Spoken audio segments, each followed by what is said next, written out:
Salam sejahtera, salam kasih, salam semangat untuk kita yang terkasih di dalam nama Yesus Kristus. Hari ini kembali dengan Ibu Novita Sari Purbangun, guru agama Kristen Protestan di SMP Negeri 1 Paniai.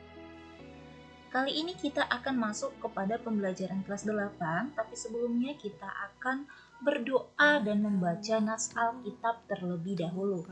Namun, kita akan membaca nas Alkitab dulu yang tertulis di dalam Filipi 4 ayat 6. Janganlah hendaknya kamu khawatir tentang apapun juga, tetapi nyatakanlah dalam segala hal keinginanmu kepada Allah dalam doa dan permohonan dengan ucapan syukur.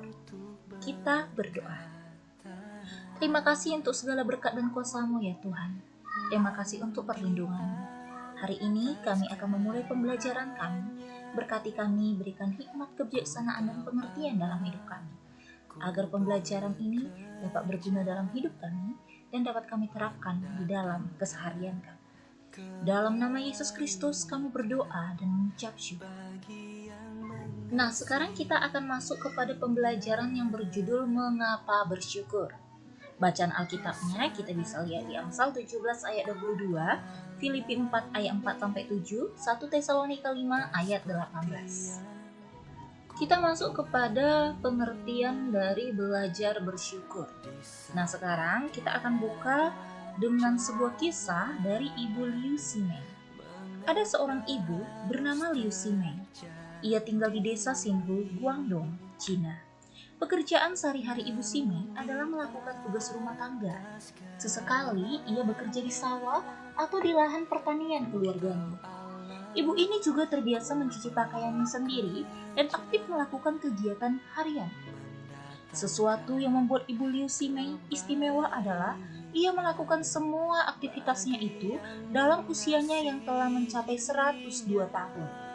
Resep umur panjangnya sederhana. Seperti yang ia akui, ia tidak minum alkohol, selalu menjaga kebersihan diri, dan yang terpenting katanya, ia tidak mau terlalu dipusingkan oleh keadaan sekitarnya. Ia sudah merasa bersyukur dengan apa yang dimilikinya. Kisah Ibu Liu Ximei mengajarkan bahwa bila kita bersyukur akan membuat hidup kita lebih baik, lebih sehat, dan memiliki hidup yang lebih damai. Hidup bersyukur itu banyak manfaatnya, bukan hanya buat diri sendiri, tetapi juga buat orang lain di sekitar kita. Buat diri sendiri, hidup bersyukur akan membuat kita lebih merasa nyaman dan bersemangat menjalani hari-hari kita. Kemampuan kita juga akan lebih berkembang kalau kita membiasakan diri untuk hidup bersyukur. Mari kita lakukan sedikit percobaan ini. Begitu bangun pagi, ungkapkan syukur dalam doa. Bersyukur atas udara yang dihirup, atas kicau burung yang kita dengar, atas tubuh yang sehat, atas keluarga, teman, kesempatan bersekolah, dan banyak lagi hal-hal lainnya. Bersyukur boleh juga dilakukan ketika membereskan tempat tidur sambil bernyanyi atau bersiul-siul kecil. Begitu juga ketika mandi dan ketika membereskan tas sekolah. Dengan begitu, suasana hatimu akan terbawa gembira dan hidup akan terasa cerah.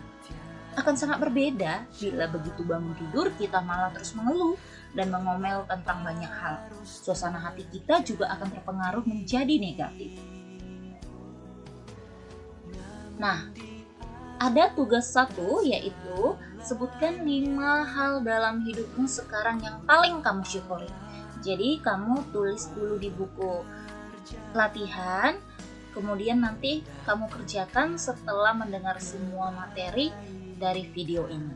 Baik, kita lanjut materi berikutnya. Baik, kita masuk kepada manfaat hidup bersyukur. Ada 4 hal yang bisa kita temui di dalam kehidupan kita tentang manfaat hidup bersyukur. Yang pertama, membuat hidup kita lebih sehat. Yang kedua, membuat hidup lebih gembira.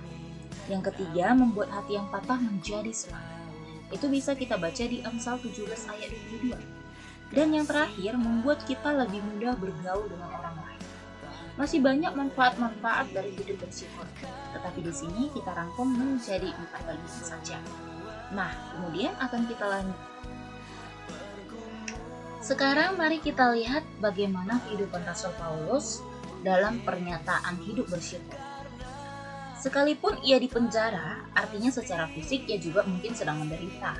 Tetapi ia tetap tegar, tidak putus asa, dan terpenting ia tidak kehilangan sukacita dan rasa syukur.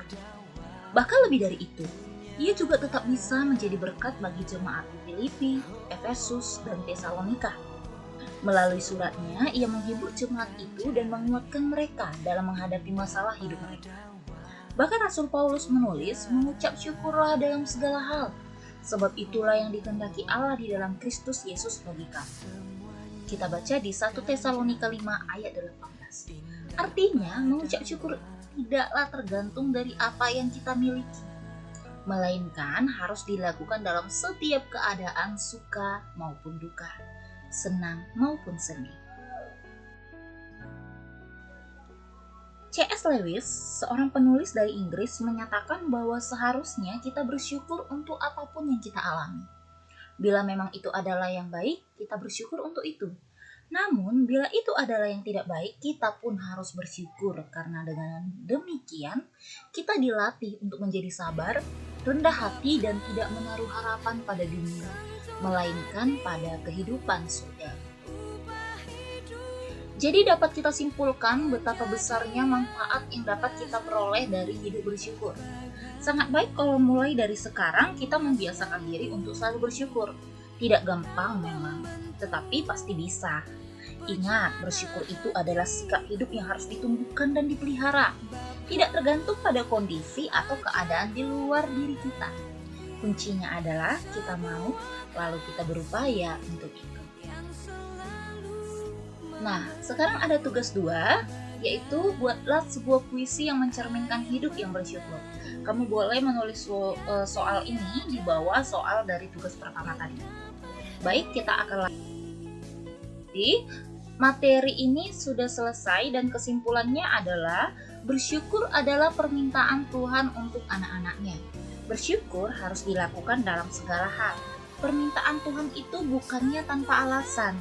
Ternyata banyak manfaat dari bersyukur, baik buat diri sendiri maupun buat orang-orang di sekitar kita. Salah satunya dengan hidup bersyukur, badan kita menjadi lebih sehat dan kita pun menjadi lebih bersemangat menjalani hidup. Para ahli kesehatan umumnya menyetujui bahwa ada kaitan erat antara hati yang gembira dengan hidup yang sehat. Dengan hidup bersyukur, kita juga akan lebih mudah berteman. Sebaliknya, seseorang yang sukanya mengeluh dan mengomen biasanya akan mengalami kesulitan dalam pergaulan. Oke, kita masuk kepada tugas, dan tugasnya tadi sudah Ibu selipkan di video pembelajarannya, jadi kamu harus nonton dari awal, pertengahan hingga akhir, karena bisa jadi dia tugasnya itu terletak di segala sisi. Demikian pembelajaran kita kali ini. Semoga pembelajaran ini dapat menjadi pembelajaran dalam hidup kita dan menginspirasi untuk kehidupan yang lebih baik. Salam kasih, Tuhan Yesus memberkati.